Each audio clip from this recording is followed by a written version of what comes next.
तसल्ली अपने पास ही रखी है एमएलए पूनम गर्ग। अब कुछ नहीं हो सकता, सब खत्म हो गया। आप ऐसा क्यों कह रहे हैं? सर हम फिर से संघर्ष करेंगे, हमें इससे भी बड़ा स्कूल मिलेगा। बड़ा स्कूल?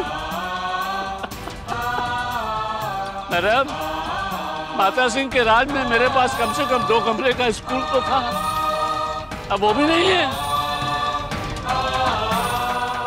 कहाँ पढ़ाऊंगा इन बच्चियों को?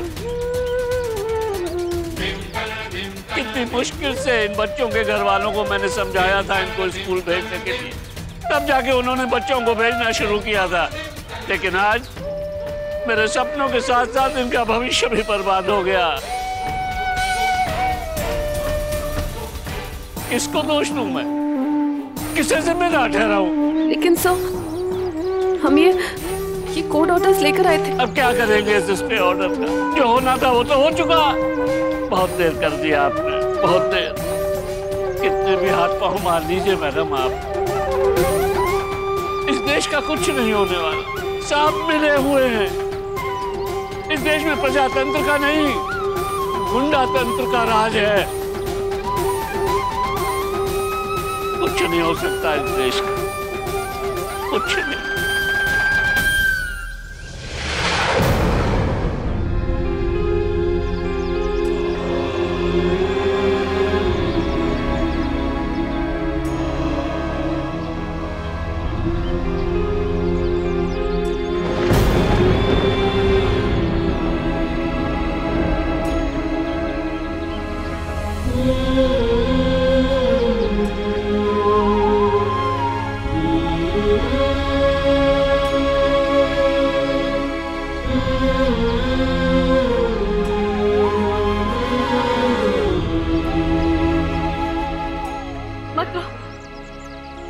सब कुछ ठीक हो जाएगा।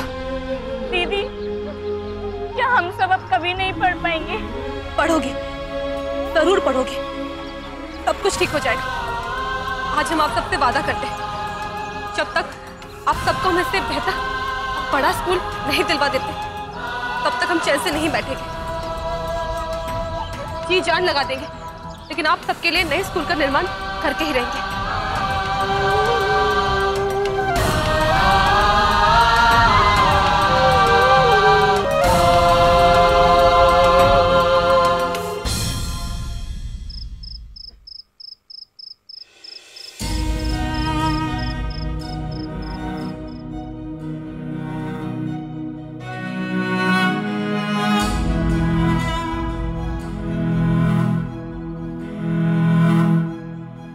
जी, आप ठीक है ना?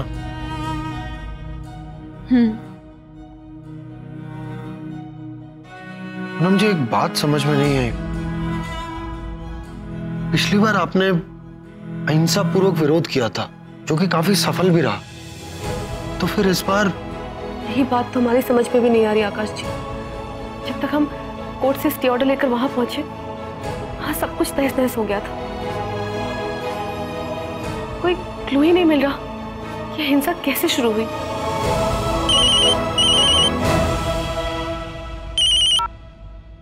हेलो, नमस्ते पूनम जी। हमें पता लगा कि स्कूल टूट गया। बहुत है बुरा हुआ, ये तो बहुत है बुरा हुआ। ये भी सुना है कि वो प्रिंसिपल को कुछ चोट वोट आई है। बड़े निर्दयी लोग, बड़े निर्दयी लोग, बेचारे अध्यापक तक को घायल कर दिया। और एक बात बताएं पूनम जी, ये तो होना ही था। पर हम भगवान जी को धन्यवाद कहते हैं कि हमारी निडर, न्यायप्रिय और हिम्मत वाली एमएलए को कुछ नहीं हुआ। अपना ध्यान रखिएगा पूनम जी। ध्यान रखिएगा अपना।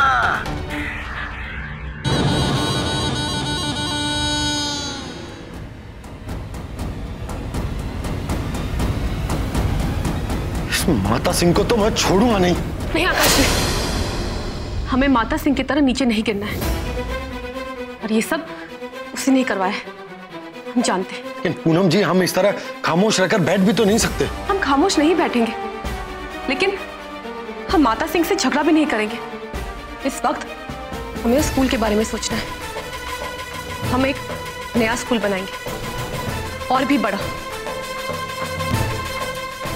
और स्कूल बनने तक कैसे और क्या करना है ये भी हमने सोच लिया है।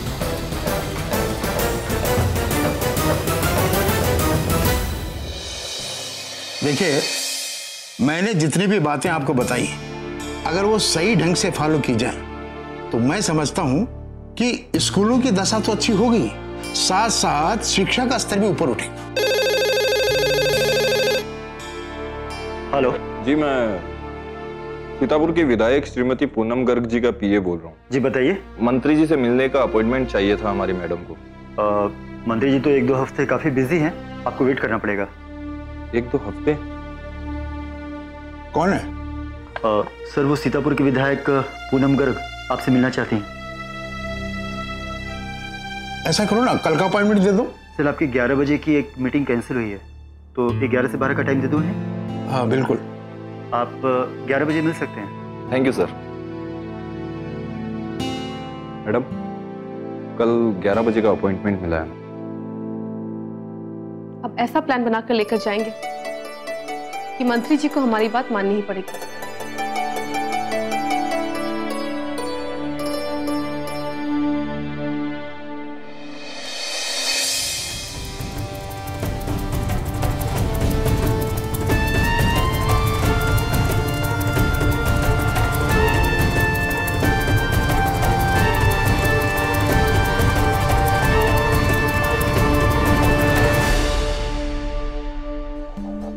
कितनी देर हो गई?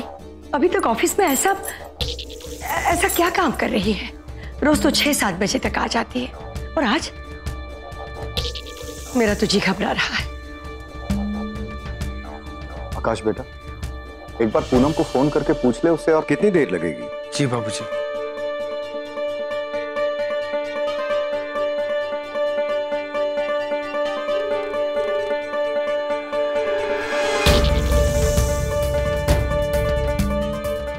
फोन ही नहीं उठा रही हैं बाबूजी। हे भगवान, कहीं फिर से कुछ। अम्मा, ऐसा कुछ भी नहीं होगा। वो किसी काम में फंस गई होंगी, इसीलिए देर हो गई उनको। मैं ऐसा करता हूँ, उनके ऑफिस जाकर देखता हूँ। हाँ बेटा, और उसे अपने साथ लेकर आना। जी बाबूजी। अरे आकाश जी, आप नहीं जा रहे थे? पूनम जी, आपको देखने के लिए ऑफिस जा रहा था। आप लेट हो गई ना तो। अरे कहाँ रह गई थी तू? बेटा कहाँ थी तुम अब तक? सब ठीक है ना? हाँ बाबूजी, वो ऑफिस में बहुत काम था ना, इसलिए अब मैं आने में देर हो गई। बहुत थकी हुई लग रही हो तुम, जाओ जाके मुंह हाथ धो लो।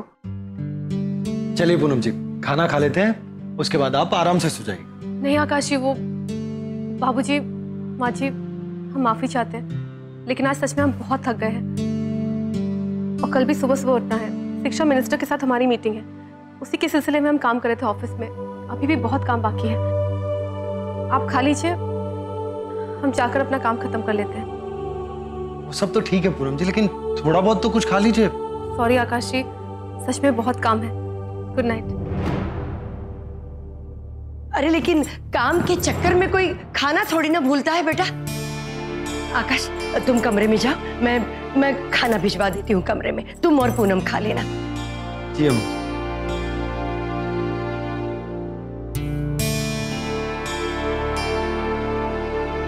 मंगला, इस क्षेत्र के लोगों को तो गर्व करना चाहिए।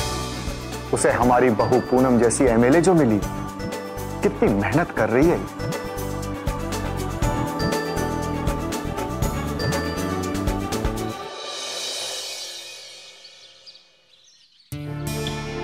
आइए प्लीज।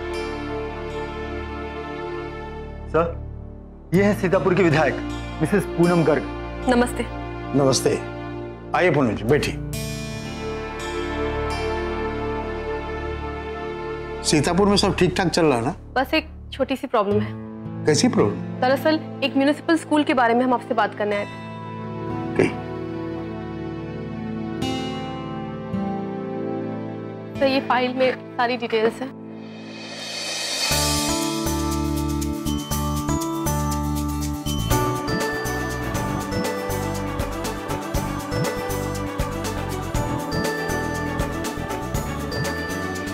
सीतापुर में अच्छे स्कूल की बहुत ज़रूरत है और अगर सही मायने में हमें डेवलपमेंट करना है तो सबसे पहले शिक्षा के ऊपर हमें ध्यान देना चाहिए। आप बिल्कुल सही कर रही और इस काम के लिए आपको हमारे मंत्रालय से जो भी हेल्प चाहिए जरूर मिलेगी। Thank you sir. तो सबसे पहले हमें स्कूल के लिए 1 एकड़ जमीन चाहिए।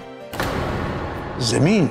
जहां तक मुझे याद है 6 साल पहले सीतापुर को स्कूल के लिए जमीन सैंक्शन हो चुकी है।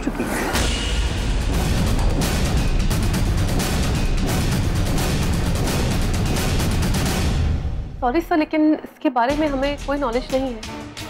जरा रिकॉर्ड में चेक करो। जी।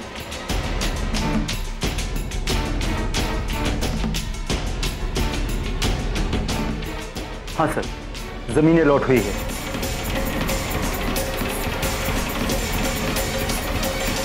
सर जमीन अलॉट हुई है तो फिर जमीन गई कहाँ? क्योंकि जहाँ तक हम जानते हैं सीतापुर में सिर्फ एक ही सरकारी स्कूल है, वो भी 2 कमरों की, जो फॉरेस्ट डिपार्टमेंट के लैंड पर है। ऐसे कैसे हो सकता? तो क्या आप हमें उस लैंड की इंफॉर्मेशन दे सकते हैं? एड्रेस, वो लैंड किसके नाम पर है, कुछ भी? सॉरी पूनम जी, इतनी डिटेल तो हमारे पास भी नहीं है, लेकिन this is a very serious matter. मैं अभी दिल्ली जा रहा हूँ, एक जरूरी कॉन्फ्रेंस है। आने के बाद इस मैटर पर हम जरूर बात करें। थैंक यू सर, इतनी इंफॉर्मेशन देने के लिए। नमस्ते सर।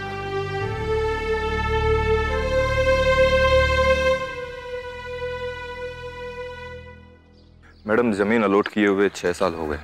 आज की तारीख में उस जमीन के बारे में कुछ भी पता लगाना मतलब सरकारी दफ्तरों के चक्कर काटना। और वो लोग इतने आलसी और कामचोर होते हैं कि कुछ भी फौरन नहीं बताएंगे। अब तो कोई उम्मीद ही नहीं बची मैडम। मेरी मानिए, अब कोशिश करना बेकार है। छोड़िए, जाने दीजिए। नहीं, हमें इस सिस्टम को बदलना होगा। जब तक सीतापुर के स्कूल के लिए हम कुछ कर नहीं लेते, हम चैन से नहीं बैठेंगे। हमें सीतापुर नगर निगम ऑफिस जाना है अभी। 5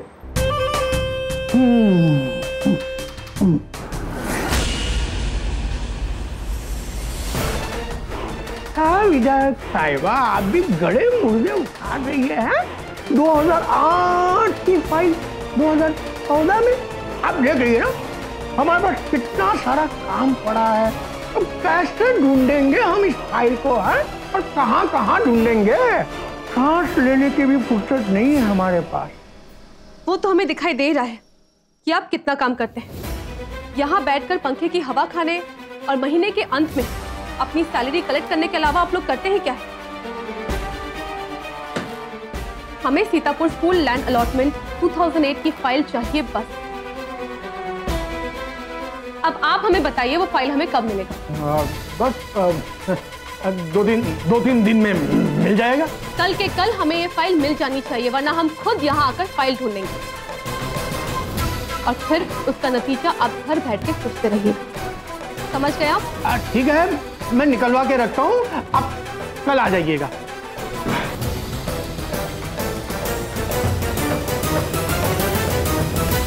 ऐसी खतरनाक औरत तो हमने आज तक नहीं देखी है। बेटा लाल, वो जो मांगती है दे दो, वरना तुम्हारी खैर नहीं है। दुलारे, क्या हुआ साहब? देखो, एक फाइल है 2008 की, सीतापुर के स्कूल की जमीन की फाइल है। जाओ ढूंढो। ठीक है साहब, ठीक।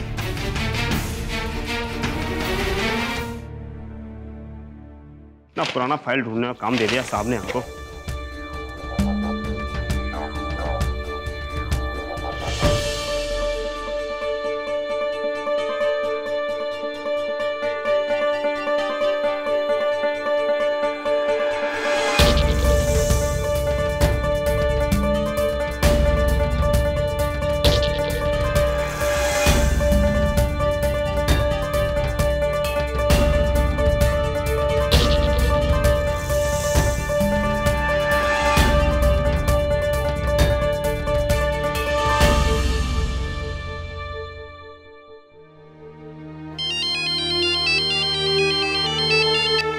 हाँ हेलो।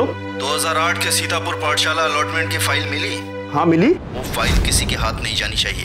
वो फाइल हमारे साहब ने ढूंढने के लिए कहा था। तेरे साहब को भी वो फाइल नहीं मिलनी चाहिए। उस फाइल को जलाकर राख कर दे, वरना नगर निगम के दफ्तर और तेरे घर के बीच जो 2 किलोमीटर का सुनसान रेलवे ट्रैक का रास्ता है, वहाँ तेरे साथ कोई भी हादसा हो सकता है, समझा? उस हादसे में तेरी मौत भी हो सकती है।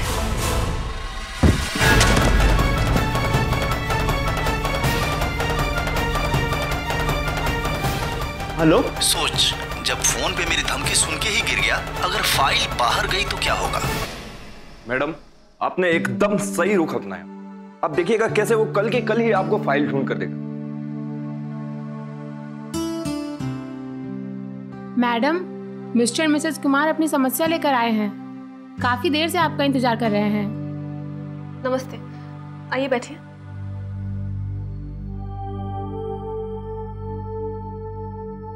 बताइए क्या बात है? मैडम, हमने अपने घर में एक किराएदार रखा हुआ है। अभी ना तो वो किराया दे रहा है और ना ही घर खाली कर रहा है। कहता है कि ये घर उनका है। वो हमारे घर पर कब्जा करके बैठा हुआ है। मैडम, इसके लिए तो आपको थाने जाना चाहिए, वहां जाकर कंप्लेन लिखवाइए। पर पुलिस हमारी रिपोर्ट लिखने के बजाय धमका रही है कि वो हमारे बाप की नौकर रही। मैडम, भगवान के लिए हमारी मदद कीजिए और हमारा घर हमें दिलवा दीजिए। उस किराएदार की पहुंच ऊपर तक है, वो तो उल्टे हमें ही धमकी दे रहा है कि हम चुपचाप अपने घर को भूल जाएं। थाने में जाकर आपने किससे बात की? जी वो सब इंस्पेक्टर कुशवाहा से। अच्छा, और आपने अपना घर पिछले कितने महीनों से किराए पर दिया है? 8 महीने से, और पिछले 4 महीनों से तो उन्होंने कोई किराया का 1 पैसा तक नहीं दिया। किस एरिया में आपका घर? जी नई बस्ती में। नई बस्ती पुलिस थाने में फोन लगाओ। जी मैम।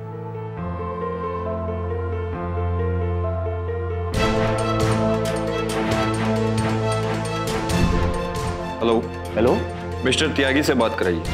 यस मैडम, इंस्पेक्टर त्यागी मैम। हेलो मिस्टर त्यागी, हम एमएलए मिसेस पूनम गर्ग बोल रहे हैं। Yes madam. ये सब क्या चल रहा है आपके थाने में? आम जनता अपनी शिकायत लेकर आपके थाने में पहुंचती है और आपके लोग शिकायत दर्ज करने के बजाय उन्हें डरा धमका कर वहां से भगा देती है। अरे ऐसी पुलिस क्या सुरक्षा करेगी? हमें तो लगता है कि हमें एक नई फोर्स हायर कर लेनी चाहिए पुलिस से सुरक्षा के लिए। किसी के घर पे कब्जा कर लिया जाता है और वो आपके थाने में रिपोर्ट लिखाने आते हैं, तो आपके सब इंस्पेक्टर मिस्टर कुशवाहा उन्हें डरा धमका कर वहां से भगा देते हैं। अगर आज के आज उनकी एफआईआर दर्ज नहीं हुई तो हमें आपके थाने का चार्ज ले लेना होगा। अपने स्टाफ की तरफ से मैं आपको सॉरी बोलता हूँ मैडम। प्लीज आप गुस्सा मत कीजिए और वो मकान मालिक को फौरन यहाँ भेज दीजिए। मैं अभी कंप्लेन लिखवाता हूँ। और जितनी जल्दी हो सकेगा उन्हें उनका मकान वापस मिल जाएगा, इस बात की गारंटी मैं देता हूँ। और मैं अभी कुशवाहा के खिलाफ एक्शन लेता हूँ। ठीक है।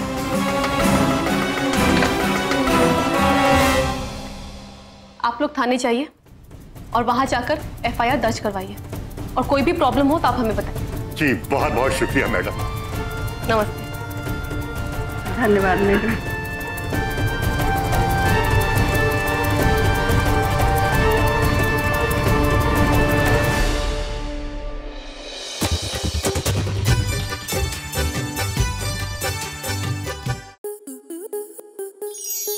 आपके मनोरंजन पर अब नहीं लगेगा कोई ब्रेक। स्टार प्लस के बेहतरीन शोज देखने के लिए लाइक, शेयर और सब्सक्राइब करें स्टार प्लस यूट्यूब पेज को।